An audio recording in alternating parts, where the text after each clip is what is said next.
Very good morning, students. Welcome back to R.K.P. online classes, and in today's video we will be talking about our poem of Unit 4. The unit that we'll be discussing today is Unit 4, and the name of our poem is The Lake Isle of Innisfree. Now, one more thing that you have to take care of that I've told you in the previous poem as well. When you are writing the title of any chapter or any poem, the first letter will remain capital. But I've told you that you will not capitalize the first letter of your preposition, conjunction or article. But here you can see the is T is capital in the but.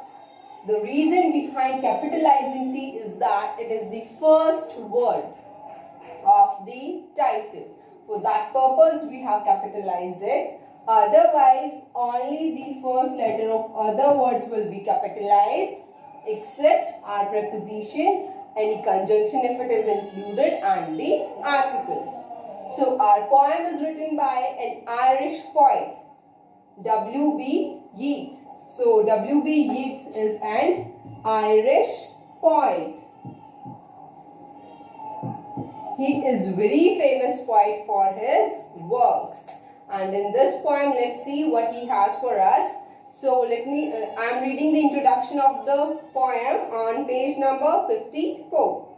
This says, this well-known poem explores the poet's longing for the peace and tranquility of Innisfree, a place where he spent a lot of time as a boy. This poem is a lyric. We are told the format of the poem, and this poem is a lyric.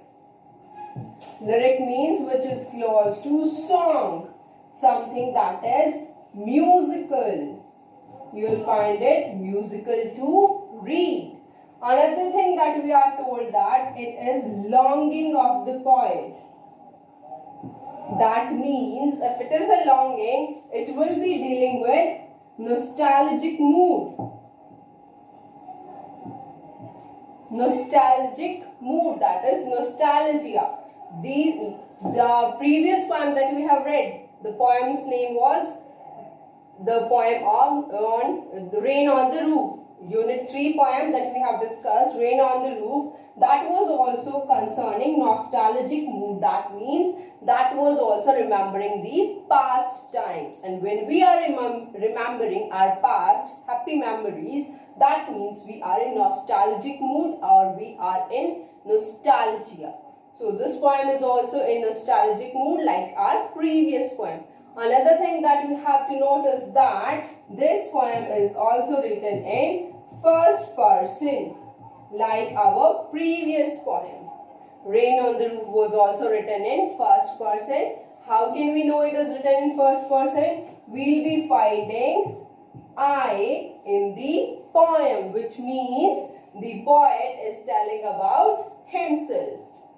So I hope these things are clear. The poem is lyric and it is also dealing with nostalgic mood and is written in first person. Another thing that we are told in the introduction is that the poet is longing for peace and tranquility. Now what is peace and tranquility?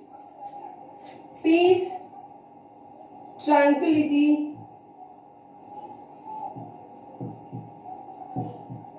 and solitude. Tranquility and solitude, they are same in some sense. When we say we are in solitude or when we are in tranquility, when we are all alone by ourselves, we have no one around us to disturb us. Clear? That means we are in tranquility. And why the poet wants to be in peace, or why the person wants to be in solitude or tranquility, the reason behind is that the poet is searching for peace. He is searching for peace which he is not able to find in the city he is living in. I hope the introduction of the poem is clear to you all. As the title states, the poet wants to go to the... Now, here is our first paragraph. Let's see what the first stanza has for us. So the first stanza states, I will arise and go now and go to Innisfree. and a small cabin built there of clay and wattles made. 9 bean rows will I have there, a hive for the honey bee, and live alone in the bee-loved clay. Now we have discussed that this poem is a lyric, so you can find here the rhyming scheme. We have free, which rhymes with bee. So the first sound will be named as A and it will also go as A. Next we have made and glade. So the second sound will be named B and similarly this will be named B. So in the entire poem, the rhyming scheme that we will be getting is A, B, A, B. This will be our rhyming scheme in all the quatrains. This poem is having 3 quatrains. Quatrains means 4 lines will be getting. So we have 4 lines. So this is our first quatrain of the poem, or we can say first stanza, that is having 4 lines. So this is clear. Next thing that you can notice in first line that makes it musical is arise and. That means repetition of our vowel sound, and if we are having repetition of our vowel sound, we are having assonance, or you can simply say alliteration. We are having assonance in the very first line. So let's look if we have rhyming, any other alliteration in this. Probably we are not having any other alliteration or any other repetition of any vowel or any consonant. So let's look at the paraphrase of our poem now. It says, I will arise and go now. Now if you say simply, I'll get up and go, people will ask you where you will go. Means this is giving us a rough idea what the poet is up to. So he says, and go to Innisfree. Now it is telling us the complete sense what the poet is up to. So in the first, this poem is actually written when the poet was standing on the terrace of his house. So there he is in the city, and there he says that I'll just get up and I'll go to Innisfree. Innisfree is an island, and a small cabin built there of clay and wattles made. Now the poet is remembering his youth days, his childhood days, when he used to visit Innisfree. So he says that I will get up and go to Innisfree, and there what will he do? He will build a cabin. Cabin means a place for himself to live in, sort of room which will provide him shelter. So he says that I'll build a small cabin. I don't need a big one because I'll be there all alone, all by myself. I will not have any other person beside me. So he says that there I will build a cabin which will be made of clay and wattles. Clay everyone knows. So what are wattles? Wattles are, like you all have noticed fencing. You find this way. These sticks that are used for making fences, these are called wattles. Like if we make a hut in the village, you might have seen, in the rural areas you might have seen, or at the outskirts of any city you might have seen, the huts are built with grass, with sticks, with clay. So there he is saying that I'll build a cabin which will be made of clay and wattles. 9 bean rows will I have there, a hive for honeybee. Now he says there he will be planting beans. He will be sowing the seeds for beans. Another thing that he will be having is a hive. What is a hive? Hive is a place where honeybees live. So he is saying that he will be having a hive for the honeybee.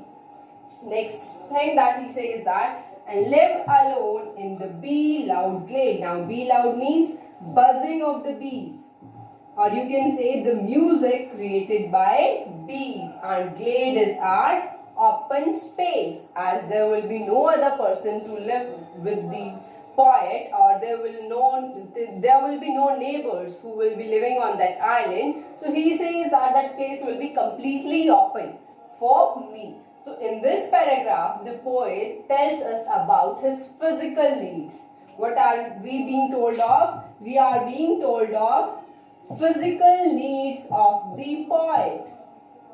How the physical needs? First thing that we get to know is cabin. He will require a place to live in. The shelter that he will be having. Second thing, he tells us that he will be having bean rows.